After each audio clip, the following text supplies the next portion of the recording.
خوش آمدید۔ آج ہم ایک کافی گہرے موضوع پر بات کرنے والے ہیں۔ یہ صدیوں سے زیر بحث رہا ہے، لیکن ہم اسے ایک خاص مواد 224adams.pdf کی روشنی میں دیکھیں گے۔ یہ مواد پہلے آدم اور آخری آدم یعنی مسیح کے درمیان ایک بہت ہی آپ کہہ لیں تفصیلی موازنہ پیش کرتا ہے۔ جی بالکل۔ تو آج مقصد صرف یہ نہیں کہ ہم ان متوازیتوں کو گنیں، بلکہ کوشش یہ ہے کہ ہم سمجھیں کہ یہ مواد آزاد مرضی، گناہ، نجات اور خدا کے منصوبے کے بارے میں کیا نظریات پیش کرتا ہے۔ یہ ایک طرح کا پیچیدہ جال ہے نا؟ ہاں، اچھا، تو آئیے شروع کرتے ہیں۔ یقیناً۔ اور یہ تصورات صرف علمی نہیں ہیں، یہ انسانی وجود اور روحانیت کے بارے میں گہرے سوالات اٹھاتے ہیں۔ یہ متن جو ہم دیکھ رہے ہیں، یہ علامتی زبان اور متوازتی کا بہت استعمال کرتا ہے تاکہ وہ انسانیت کا خدا سے تعلق، ہمارے انتخاب کی آزادی اور پھر مسیحی نقطہ نظر سے مسیح کے کردار کی وضاحت کر سکے۔ یہاں ایک بنیادی نقطہ جس سے یہ متن شروع ہوتا ہے وہ یہ ہے کہ پہلا آدم صرف تاریخ کا پہلا انسان نہیں تھا، بلکہ وہ آنے والے یعنی مسیح کا ایک عکس یا پیش خیمہ تھا۔ متن اس کے لیے ایک خاص کوریائی اصطلاح استعمال کرتا ہے، پھیوسانگ۔ مطلب یہ کہ آدم کی زندگی، اس کے رشتے، یہاں تک کہ اس کی ناکامی بھی ایک نمونہ تھی جسے مسیح نے بعد میں پورا کرنا تھا یا درست کرنا تھا۔ یہ پیوسنگ کا تصور تو خود ہی بڑا دلچسپ ہے۔ تو یہ متن پہلے آدم اور آخری آدم یعنی مسیح کے درمیان کون ٹھوس مماثلات یا تضادات کو سامنے لاتا ہے؟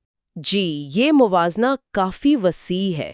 مثال کے طور پر دیکھیں، جس طرح پیدائش کی کتاب کہتی ہے کہ مرد اپنے والدین کو چھوڑ کر بیوی سے جا ملتا ہے، اسی طرح یہ متن دلیل دیتا ہے کہ بیٹا یعنی مسیح آسمانی باپ کو چھوڑ کر اپنی دلہن کلیسا کے لیے دنیا میں آیا۔ اچھا، اس کا اشارہ وہ یوحنا کی انجیل سے لیتے ہیں۔ تو یہ تو تعلق اور قربانی کا ایک پہلو ہو گیا، اور گناہ اور نجات کے بارے میں کیا موازنہ ہے؟ بالکل، گناہ اور نجات تو اس کا مرکزی نقطہ ہے۔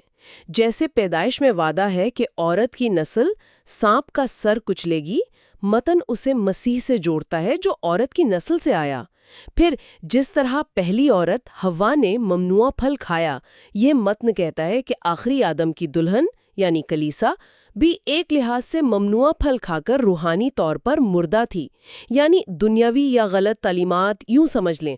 یہ کلیسا کی گناہ آلود حالت کی طرف اشارہ ہے۔ اور آدم اور مسیح کے ذاتی رد عمل میں کیا فرق بتایا گیا ہے؟ دونوں نے صورتحال کو کیسے سنبھالا؟ ہاں، یہاں ایک بہت بڑا تضاد ہے۔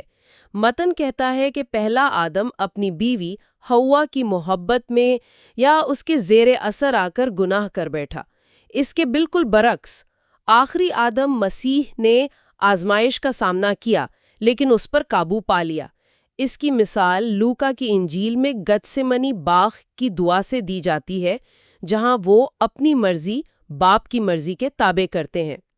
تو پہلا آدم عورت کی وجہ سے کھاتا ہے اور مرتا ہے، آخری آدم اپنی دلہن یعنی کلیسا کے گناہوں کی خاطر مرتا ہے۔ تو یہ ذمہ داری لینے میں بھی فرق دکھاتا ہے۔ بہت واضح طور پر۔ پہلا آدم گناہ کے بعد کیا کرتا ہے؟ الزام حوا پر ڈالتا ہے اور پھر خدا پر بھی، جبکہ آخری آدم مسیح اپنی دلہن کلیسا کا گناہ خود اپنے اوپر لے لیتا ہے اور اس کی قیمت ادا کرتا ہے۔ ایک اور گہری مماثلت وہ نیند اور موت کے گرد گھومتی ہے۔ آدم پر گہری نیند طاری ہوتی ہے جس کے دوران حوا بنتی ہے۔ مسیح کی روح صلیب پر پرواز کر جاتی ہے۔ متن اسے یوحنا، لوکا، یسایہ ان سب کے حوالوں سے جوڑ کر ایک قسم کی تخلیقی موت کہتا ہے۔ اچھا، اور اس موت یا نیند کا نتیجہ کیا نکلا دونوں صورتوں میں؟ نتیجہ بھی متوازی دکھایا گیا ہے۔ آدم کی پسلی سے عورت بنی، اس کی مددگار۔ مسیح کی پسلی سے بہنے والے خون اور پانی سے یہ یوحنا کا حوالہ ہے۔ کلیسا قائم ہوتی ہے جو آخری آدم کی دلہن یا مددگار ہے۔ تو عدن سے نکالا جانا پہلے کا انجام تھا، عدن میں واپسی کا وعدہ آخری آدم کے ذریعے۔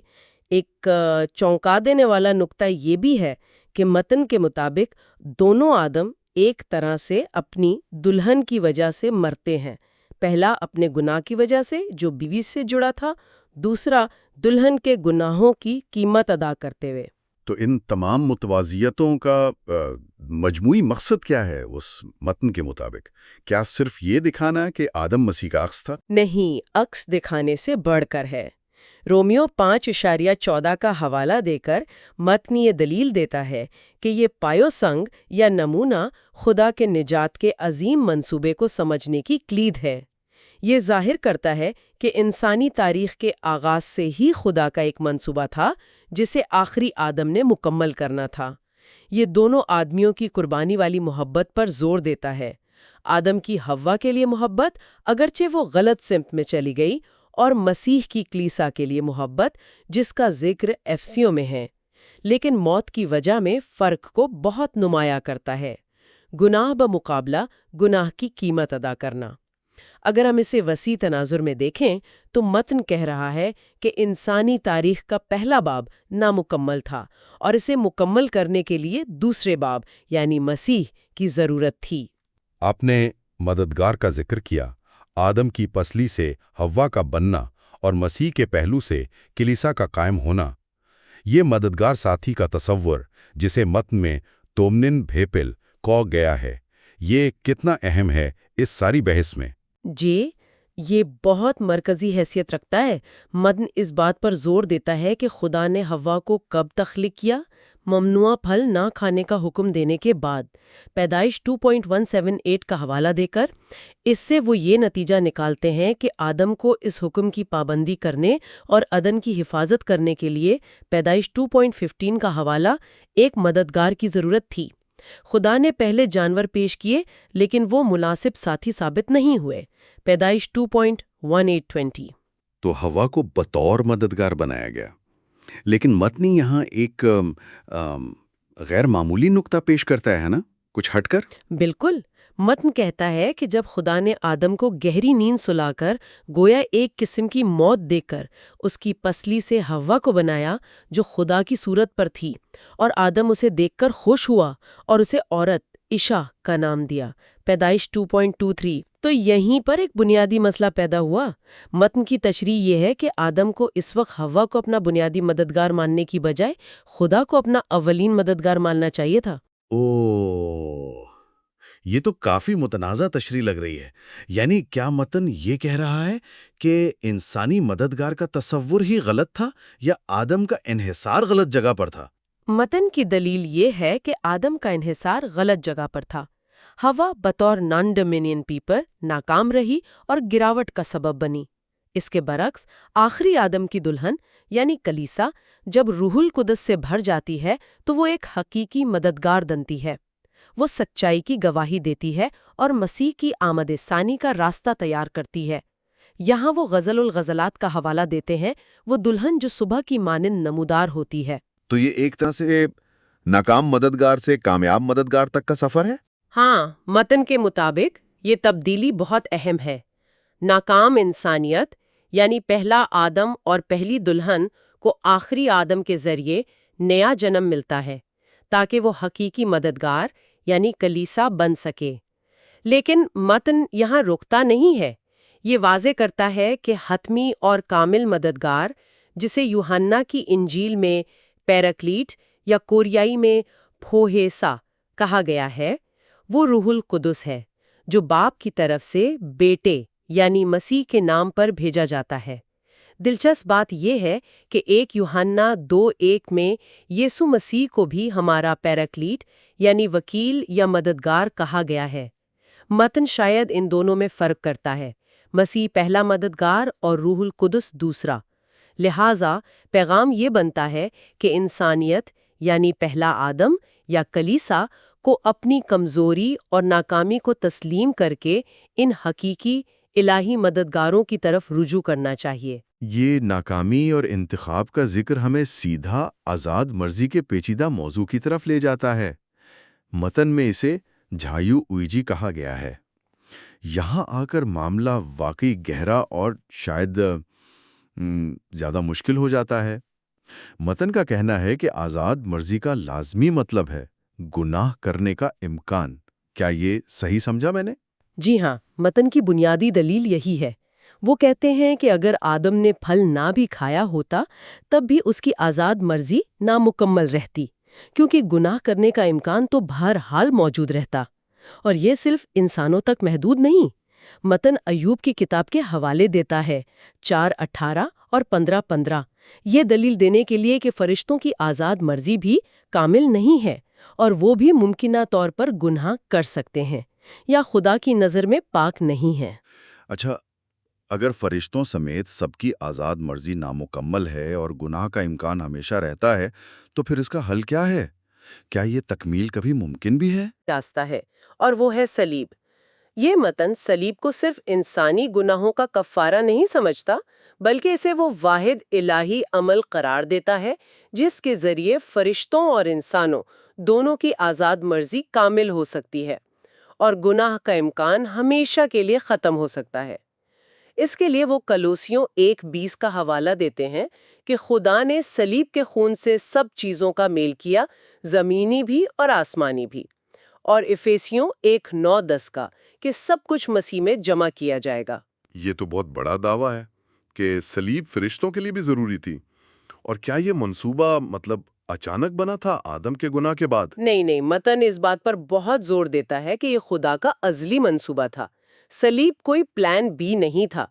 متن افیسیوں 1:4 کہ خدا نے ہمیں دنیا بننے سے پہلے مسیح میں چن لیا، اور 3:11 ازلی ارادہ، اور 1 پطرس 1:19-20 کہ مسیح کا خون دنیا بننے سے پہلے مقرر تھا، ان حوالوں سے ثابت کرتا ہے کہ خدا نے تخلیق سے بھی پہلے صلیب کا منصوبہ بنا رکھا تھا۔ یہیں پر وہ بنیادی کشمکش پیدا ہوتی ہے جس کا سامنا بہت سے لوگ کرتے ہیں۔ اگر صلیب کا منصوبہ پہلے سے تھا اور اس منصوبے کے لیے، جیسا کہ متن کہتا ہے، گناہ کا ہونا ضروری تھا، تو کیا آدم کے پاس واقعی کوئی انتخاب تھا؟ کیا وہ تقدیر کا قیدی نہیں تھا؟ یہ وہ نقطہ ہے جہاں متن خدا کی حاکمیت اور انسانی آزاد مرضی کو ہم آہنگ کرنے کی ایک پیچیدہ کوشش کرتا ہے۔ اس سے واقعی یہ سوال پیدا ہوتا ہے کہ یہ دونوں چیزیں ایک ساتھ کیسے چل سکتی ہیں۔ متن یہ مانتا ہے کہ خدا پہلے سے جانتا تھا کہ آدم گرے گا، اور خدا نے آدم کے اس متوقع گناہ کو اپنے بڑے منصوبے یعنی صلیب کو قائم کرنے کے لیے استعمال کیا۔ لیکن کیا جاننا اور مجبور کرنا ایک ہی بات ہے؟ کیا آدم مزاحمت نہیں کر سکتا تھا؟ متن واضح طور پر کہتا ہے کہ آدم مزاحمت کر سکتا تھا۔ وہ آزمائش کے وقت خدا کی طرف بھاگ سکتا تھا، بالکل ویسے جیسے متن کے مطابق حزقیہ بادشاہ نے مشکل میں خدا کی پناہ لی تھی۔ یشعیاہ 37:1 کا حوالہ ہے۔ متن مکاشفہ 22:11 جو ناراض ہے وہ ناراستی کرتا رہے کا حوالہ دے کر کہتا ہے کہ مخلوق اپنے بار بار کے انتخابات کے ذریعے اپنی آزاد مرضی کی سمت کی تصدیق کرتی ہے، خدا کی طرف یا اس سے دور۔ خدا مجبور نہیں کرتا۔ تو پھر تقدیر یا پہلے سے مقرر کرنے کا کیا مطلب ہے، جس کا ذکر رومیو اور ایفیسیوں میں ملتا ہے؟ متن اس کی تشریح یوں کرتا ہے، خدا نے اپنے ازلی علم کی بنا پر پہلے سے جان لیا تھا کہ کون لوگ اس کے فضل اور نجات کی پیشکش کو اپنی آزاد مرضی سے قبول کریں گے۔ انہی لوگوں کو اس نے نجات اور ابدی زندگی کے لیے پہلے سے مقرر کیا۔ رومیو 8:22 جنہیں اس نے پہلے سے جانا انہیں پہلے سے مقرر بھی کیا۔ افسیوں 1:4-5 یرمیہ 1:5 یہ سب حوالے اسی طرف اشارہ کرتے ہیں۔ لہٰذا اگر ہم اس منطق کو سمجھنے کی کوشش کریں تو خدا کا منصوبہ تقدیر اور انتخاب کو ایک دوسرے کے خلاف نہیں رکھتا، بلکہ تقدیر کو خدا کے پیشگی علم پر مبنی قرار دیتا ہے جو مخلوق کے آزادانہ انتخاب کو مد نظر رکھتا ہے۔ منصوبہ تو طے ہے، مگر اس کا نفاذ مخلوق کے رد عمل کو شامل کرتا ہے۔ اور جو لوگ اس فضل کو رد کرتے ہیں، کیا وہ بھی تقدیر کے تحت ایسا کرتے ہیں؟ نہیں، متن اس بات پر زور دیتا ہے کہ خدا کسی کو گناہ یا بغاوت پر مجبور نہیں کرتا۔ جو لوگ بالآخر صلیب کے ذریعے پیش کردہ فضل کو مسترد کرتے ہیں انہیں سزا کا سامنا کرنا پڑتا ہے، یوحنا 3:41-36 کے مطابق، کیونکہ انہوں نے اپنی آزاد مرضی سے خدا کی محبت کو رد کرنے اور گناہ پر قائم رہنے کا انتخاب کیا۔ متن رومیو 1:28 کا حوالہ دیتا ہے، جب انہوں نے خدا کو پہچاننا پسند نہ کیا تو خدا نے بھی انہیں ان کے نکمے ذہن کے حوالے کر دیا۔ یا مکاشفہ 2:21 میں نے اسے توبہ کرنے کی مہلت دی۔ مطلب خدا مہلت دیتا ہے لیکن بالآخر مخلوق کو اپنے انتخاب کے نتائج بھگتنے دیتا ہے۔ ٹھیک ہے، یہ تقدیر اور انتخاب کی ایک خاص تشریح ہے۔ اب واپس آتے ہیں تکمیل یا پرفیکشن کی طرف۔ یہ عمل جس کے لیے صلیب ضروری ہے، یہ ہوتا کیسے ہے؟ پہلا قدم کیا ہے؟ متن کے مطابق پہلا اور سب سے ضروری قدم اپنے گناہ کا حقیقی احساس اور اقرار ہے۔ بالکل ویسے جیسے آدم نے پھل کھانے کے بعد اپنی برہنگی اور خدا سے دوری کو محسوس کیا۔ یہ احساس گناہ جو خدا کے شریعت یا کلام کے ذریعے آتا ہے، رومیو 3:19-20 یا گلتیوں 3:24 کے حوالے، یہ انسان کو اپنی محتاجی کا احساس دلاتا ہے اور خدا کی طرف رجوع کرنے کی ضرورت پیدا کرتا ہے۔ مکاشفہ 3:17 میں لاؤدیکیا کی کلیسا کی حالت کا ذکر بھی اسی لیے کیا جاتا ہے، وہ اپنی روحانی غربت سے ناواقف تھے۔ متن میں ایک اور چونکا دینے والی بات کہی گئی ہے کہ آدم پھل کھانے سے پہلے ہی ایک لحاظ سے روحانی طور پر مردہ تھا۔ یہ کیسے؟ ہاں، یہ پیدائش 2.25 کی ایک گہری تشریح پر مبنی ہے۔ آدم اور اس کی بیوی دونوں ننگے تھے اور شرماتے نہ تھے۔ متن یہ دلیل دیتا ہے کہ شرم نہ آنا صرف معصومیت نہیں تھی، بلکہ شاید خدا کے حکم کی سنگینی اور اس کی محبت کی گہرائی کا پورا ادراک نہ ہونے کی علامت تھی، اور یہ کہ آدم پھل کھانے سے پہلے ہی خدا سے زیادہ اہمیت دینے لگا تھا، جو خود ایک روحانی موت کی حالت تھی۔ اس منطق کو آگے بڑھاتے ہوئے متن کہتا ہے کہ نامکمل آزاد مرضی والی تمام مخلوقات بشمول فرشتے بنیادی طور پر مردہ ہیں، کیونکہ تکمیل جو صرف صلیب سے ممکن ہے، اس کے بغیر گناہ کسی نہ کسی شکل میں لازمی ہے۔ تو صلیب اور قیامت اس موت کی حالت کو کیسے بدلتے ہیں؟ صلیب اور خاص طور پر مسیح کی قیامت، جسے متن پہلی قیامت یا الجیبو وال کہتا ہے، یہ خدا کی بے پایا محبت، اس کے کامل انصاف اور اس کے احکامات کی حتمی سچائی کا سب سے بڑا ثبوت فراہم کرتے ہیں۔ 1 کرنتھیوں 15:54 کا حوالہ موت فتح کا لقمہ ہو گئی۔ جب کوئی مخلوق انسان ہو یا فرشتہ صلیب پر ظاہر ہونے والی اس محبت اور راست بازی کی گہرائی کو سمجھتی ہے تو یہ اس کے اندر خدا کے لیے ایک ایسی حقیقی بے غرض محبت اور رضاکارانہ اطاعت پیدا کرتی ہے جو پہلے ممکن نہیں تھی۔ اور یہ نئی محبت کیا کرتی ہے؟ یہ محبت آزاد مرضی کو کامل کرتی ہے۔ یہ گناہ کرنے کی خواہش یا امکان کو ہی ختم کر دیتی ہے۔ 1 یوحنا 4:18 کامل محبت خوف کو دور کر دیتی ہے، اور 5:18 جو کوئی خدا سے پیدا ہوا ہے وہ گناہ نہیں کرتا، اور مکاشفہ 21:4 نہ موت رہے گی نہ ماتم۔ یہ سب حوالے اسی حتمی حالت کو بیان کرتے ہیں۔ آزاد مرضی ختم نہیں ہوتی، بلکہ وہ خدا کی مرضی کے ساتھ مکمل طور پر ہم آہنگ ہو جاتی ہے، محبت کی بنیاد پر۔ اگر ہم اسے دوبارہ مددگار ساتھی کے تصور سے جوڑیں تو یہ تکمیل کا راستہ کیسا لگتا ہے؟ کی نمائندگی کرتا ہے، اسے اپنی ناکامی کا احساس کرنا ہوتا ہے، یعنی یہ سمجھنا کہ اسے مددگار کی ضرورت تھی، لیکن اس نے غلط جگہ صرف انسانی سطح پر مدد تلاش کی۔ اس احساس کے بعد اسے حقیقی الہی مددگاروں کی طرف رجوع کرنا ہوتا ہے، مسیح پہلا پیراکلیٹ یا بوہیسا، اور روح القدس دوسرا پیراکلیٹ یا بوہیسا۔ یہ رجوع اور ان پر ایمان لانا ہی نیا جنم ہے۔ یوحنا 3:3 یہ نیا جنم ناکام گناہ آلود دلہن یعنی انسانیت یا کلیسا کو ایک حقیقی پاکیزہ مددگار یعنی روح سے معمور کلیسا میں بدل دیتا ہے، جو پھر گناہ اور موت پر خدا کی حتمی فتح میں مسیح کے ساتھ شریک ہوتی ہے۔ مکاشفہ 12:10-11 یا 1 کرنتھیوں 15:25-26 کے حوالے اس طرف اشارہ کرتے ہیں۔ تو اس سارے تفصیلی جائزے کا نچوڑ کیا ہے؟ ہم نے پہلے آدم اور آخری آدم کے درمیان گہری اور پیچیدہ علامتی متوازیتیں دیکھیں، جنہیں یہ متن پیو سینگ کہتا ہے۔ ہم نے دلہن یا مددگار ڈومینین باپل کے تصور کو سمجھا جو ناکامی سے شروع ہو کر الہی مدد پیرکلیٹ بھویاسا کے ذریعے تکمیل پاتا ہے۔ ہم نے آزاد مرضی جایو ایجی کی ایک خاص تعریف دیکھی جو فطرتاً نامکمل ہے اور گناہ کا امکان رکھتی ہے۔ اور سب سے بڑھ کر ہم نے دیکھا کہ اس متن کے مطابق صلیب نہ صرف گناہوں کا کفارہ ہے بلکہ آزاد مرضی کو کامل کرنے اور گناہ کے امکان کو ہمیشہ کے لیے مٹانے کا واحد ذریعہ ہے، حتیٰ کہ فرشتوں کے لیے بھی۔